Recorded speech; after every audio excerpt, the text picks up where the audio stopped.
horses have a better life as pets. It's really about us, how we could have a better life as pets. But what does that mean?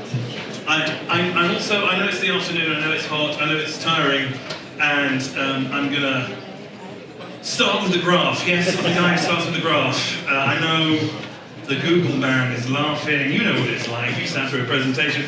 I'm going to start with the graph, but it's really important. This is a graph of what, basically why horses have a better life as pets. And what you can see here is something that's been replicated all over the world, is that when horses were workhorses, when we used them instead of engines, we had loads of horses, but you know what, they didn't have a great life. And then what happened is, as industrialization kicked in, and we got the products, engines, the stuff that's ruined the environment, sadly. So we got engines came in, the number of horses globally dropped quite dramatically. But what happened around this point here is we started valuing horses for something that only horses can do, and that's equestrian stuff. That's like being a beloved pet. So as the horse became a pet, something else really interesting happened. The value of the horse massively increased. So if you look over the last century, the average price of a horse when it's adjusted for inflation has, roughly speaking, doubled. It's gone up. In fact, it has actually got an awful lot higher. And we see this time and time again. If you look at Swiss watches, you know, Swiss watches, mechanical wristwatches, they used to be the only watches, and they weren't worth nearly as much as they're worth now. We have digital watches because we value them for their uniqueness, because digital watches don't tick. So I thought, this is an interesting question. Is there any, none of these are real babies, by the way, so don't go, because they're not real, especially, look at him, wow, you little monkey. Sadly, he's not real, actually. He was a horse just before. I had to change the prompt. Could AI elevate our place by valuing our uniquely human attributes? Could it be that we could actually start valuing humans for what humans can do, and then we'll get paid uniquely for what we can do? It's a really interesting thing. Now, I'm not just plugging my book here. I started out, I did an experiment earlier this year. I tried to use ChatGPT to help me write a book. I have one copy with me. Come and grab me afterwards. You can have that copy. So I thought, can I make a book with ChatGPT? The answer is yes, but something weird happened while I was making it. It's to do with the story of zombies and to do with our fear of AI. And don't worry, it does all make sense in the end. So it kind of goes like this. Zombie comes from the root Nzumbi, which comes from Congolese, but also from the Fon languages of East Africa as well, and it means deity, god. It's often associated with Haiti. Bear with me on this. Zumbi was a revolutionary who led a slave uprising against his Portuguese oppressors in Brazil, roughly around 1800. And this is what white people did with zombies. Okay, we turned them into a faceless horde who destroy civilization. So just to be clear, if you're African or been enslaved and taken to Haiti, zombie is an unequivocally good thing. If you're white and got kicked out of Haiti in 1790 to 1810, zombies are a bad thing. Yes, our fear of zombies comes from our fear of slave rebellions in the colonial era and the beginning of the breakdown of slavery and the international transatlantic slave trade. Why is that relevant? Jump forward about 100 years, and we come here, Russell's Universal Robots by Carol Capeback. Very important, he was the man who invented the robot, as we understand it, the worker, although in this play, it's actually more like a sort of genetically engineered replicant than an actual mechanical robot. But he had this fear that comes through that our possessions will overthrow civilization. Do you see the connection there? Our possessions, slaves, overthrowing civilization, white folks. Now you might think to yourself, okay, fine, yeah, some virtual signaling hippie, it can't all be true, can it? So I'm going to say, do you think these people are scared of AI replacing them? You know? And that's also what Midjourney says. If you put in sweatshop, that's what it gives you. I'll come to that in a second. But of course, we've come to accept the commoditization of labour. We've come to accept that some people work in conditions like that, and it's fine. It's not fine, but we're not worried about AI replacing them. We're worried about AI replacing us, but don't worry. Capitalism has been replacing us for years. Capitalism is coming for your job. AI isn't. Look at this. This is just recent figures. I stopped in 2016 because I couldn't find anything more recent from the same institution. And it's quite an interesting data set. It looks at wage growth. And if you look, the career ladder part, the bit where you go from being low paid to high paid, has disappeared. And in that middle income gap, that's where you've got the jobs like I used to do. That's where you've got copy boys. That's where you've got fire clerks, receptionists, secretaries, typists, telephone operators. For example, in 1949, AT&T in America employed over 150,000 telephone operators alone. All right, that's 3 times AT&T's entire global workforce today. So, what we can say is that humans with computers and automated systems have been replacing us on an industrial scale ever since the 1950s, and it's happening today, it's happening every day. It's nothing to do with AI, it's just to do with the fact that if you give a graduate a computer, it can do the job of a lot of middle managers. If you give a director a computer, you don't need a typist anymore, he writes his own letters.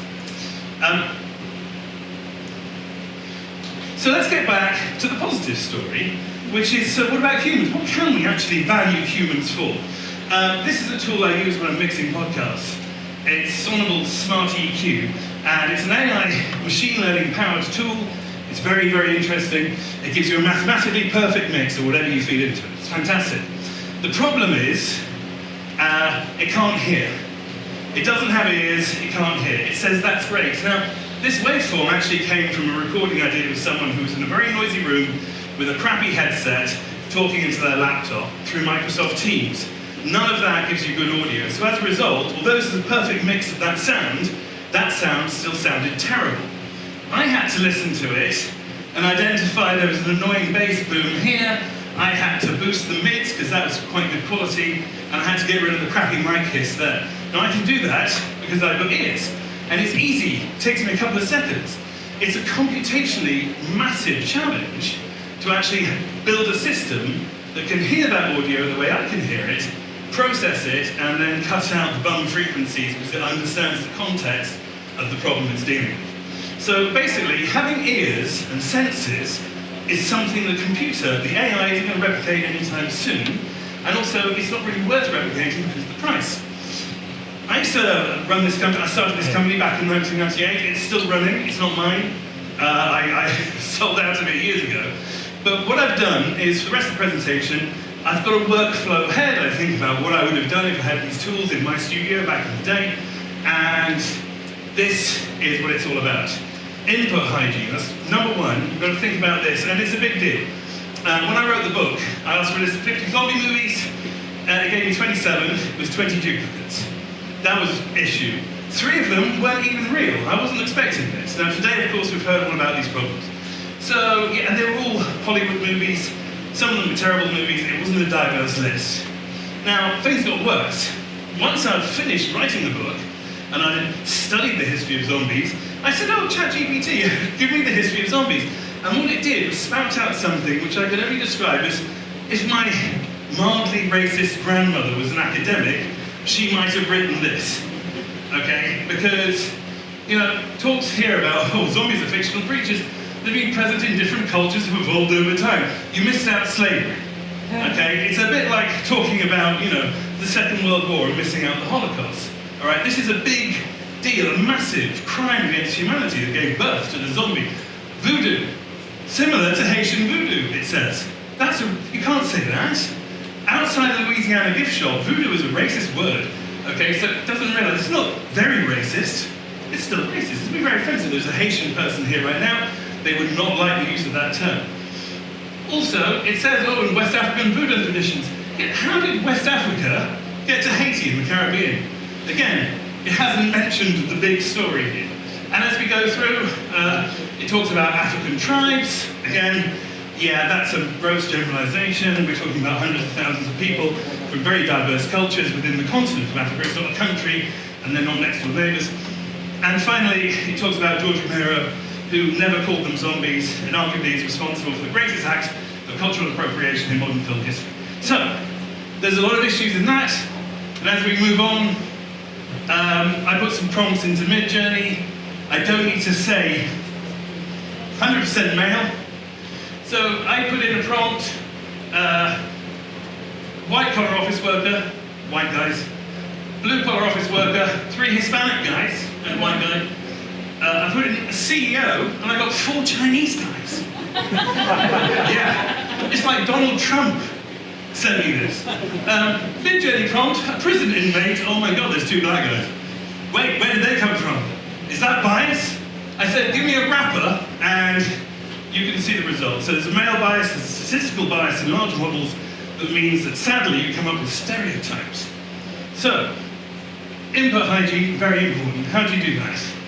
Well, obviously, you've got to compensate for bias if you want high quality output. Compensating for bias means recording your prompt and ensuring that you have set up a decent set of cultural references, cultural mood boards, if you like. Find a whole bunch of magazines and newspapers and things that don't give pejorative general messages about history and other ethnicities. Find stuff that you can use actually as a basis that can be deployed systematically within your design project. Very important.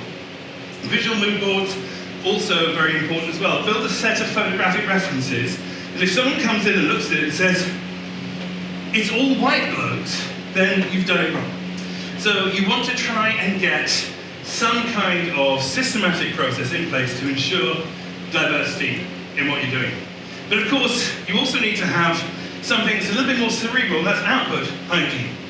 I asked for a synopsis of every movie that ChatGPT fed me, and in nearly every synopsis, it used the term classic cult horror movie, made it a favourite among horror fans, and is a must-watch, and also may not be suitable for everyone. That's right! Zombie flesh eaters may not be suitable for your kids, especially if they're very young. Although mine didn't find the zombie bit horrible, they didn't like seeing boobs. They found that embarrassing. I didn't let them watch it. Zombie Flesh Eaters, 1979, very important film. It's the only film in which an actor actually has a fight with a real shark underwater, which is an amazing story. It's true. It's true. It was a Mexican swimmer, Olympic swimmer, whose surname was Bravo, and he actually, against the will of the director, swam down and waited for a tiger shark to swim past, and then he swam up, dressed as a zombie underwater, and fought it, and shoved a fake arm in its mouth, which it then tore off. I kid you not. You couldn't make it up. 1979. Check it out. Zombie Flesh Eaters. Anyway, the thing is that it's just full of cliches, and the thing is, the cliches keep on coming. I tried to use it to generate scripts for shows. This is one of the shows that I host and produce, the GFF podcast, which is all about securities lending in the finance sector, and it's a top 10 show in Luxembourg. Nothing. Thank you. Thank you. Top 10 it hit the top 40 in the UK once for about 20 minutes. What's really interesting though is I fed a whole bunch of really big EU papers and stuff in about the new European Collateral Management System, Eurosystem Collateral Management System, ECMS, very boring. And what it picked out was a topic that it kept pulling out because journalists all had mentioned it. Oh, one day we're going towards a capital markets union. The capital markets union doesn't exist. When I came to do the show, when I asked people about the capital markets union, no one wanted to answer it because they're saying, well, it's like talking about United Europe. I mean, it's a dream. It's never going to happen. This is a proper business show. It's not newsworthy. It's just, yeah, it'd be great if it happened, but it's never going to happen. So the thing is, you have to have a reality check, a sense check, in your outputs as they come. So I'm going to say now, in terms of, we're going to create some new jobs now. So if you have an agency, here's a new job, you need a fact checker. Okay, you need a fact checker, someone who will actually do human research to make sure that the stuff that is getting poured out by your AI generative tools isn't a load of nonsense. I think it's very important. There's lots of stereotypes, urban myths, that kind of stuff. That's number one. Number two, check your topics for a grasp of reality by actually doing some research with people who work in the field. Again, that's very important. And finally, just screen for marketing tropes and generalization. A lot of the words that it's trained on are reviews written by marketing people to sell their products.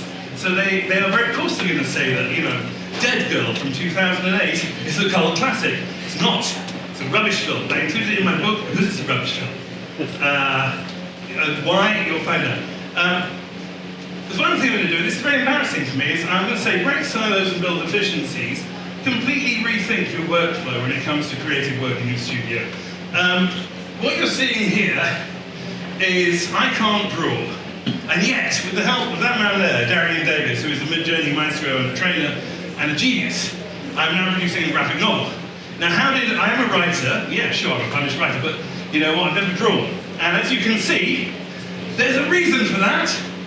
I drew these characters, fed them into Mid-Journey. I got Mid-Journey to redraw them for me, and then I pulled them out and I worked on them and fed them back in. And it started creating a visual language for me. Now, some of the stuff I did reminds me when I was a creative director in my own studio. You would draw things very, very badly. Very badly. You would draw things very badly on a napkin, and you know, because you know it was like Shoreditch, you know, it was the 90s. And you say, yeah, there you go, man, I'm going to do some coke. And you get your a cola, and you would get your design team to turn your shit into something you could show to a client. And sure enough, yay! So I tried to make the worst sketch possible with felt tips, and this is what I came out with in Mid-Journey, which has captured the essence of what I was trying to do. But then I remember my old days working in animation under the tutelage of a man called John Grace, a wonderful man called John Grace, and he said to me, you know, oh, you've got to learn the old ways of Art Babbitt. Today, a lot of people have talked about Fantasia and the sequences in Fantasia, which was Art Babbitt, who developed the process of photocopying characters. So he'd draw one, and then he'd photocopy them. That's how you get these wonderful Busby Barkley-style dance routines with thousands of the same character moving in perfect sync. It's because he photocopied them onto acetate to save time. So I cut out another figure, and I stuck it on another image I've created, and then I got Mid-Journey to create something off the back of that, which is closer to what I wanted. And also, I'm now creating a library of reusable assets, etc., etc. Now the thing is, this is for, obviously, a graphic novel, but if you were to take this as product shots, and you were to put it against different kinds of backgrounds, and then you feed it through to a team in Photoshop, who can then layer over the client's branding, you can suddenly bridge that gap between the people who can't draw and the people who can. And in every agency, we know who that is. That's the account handlers, and the account directors, and then the design team and the devs. Suddenly, that gap can close. And the thing is, it means you can take stuff out of the client's head and feed it much more smoothly in a creative process, a visual creative process, through from your front-end staff through to the production team at the back. And the same thing theoretically should be possible with code as well. So you could have very rapid prototyping sessions with clients, which would get much further down the line, hopefully, than the current process of account handler takes the brief, comes back, and then everyone argues about it until they get a piano. So to summarize that, we have a few things to consider. If you're going to create your pet horses, you're going to treat your people like pet horses, not work horses, this is what you need to do. All right? Get an AI manager, someone who makes sure this stuff is consistent, because you're spending company money on startups that will go bust. I knew someone who worked at PayPal once who said, there's no way I'm investing in Spotify until I know that they're going to make money, because I've got to respond to my board, and Spotify was very new at the time.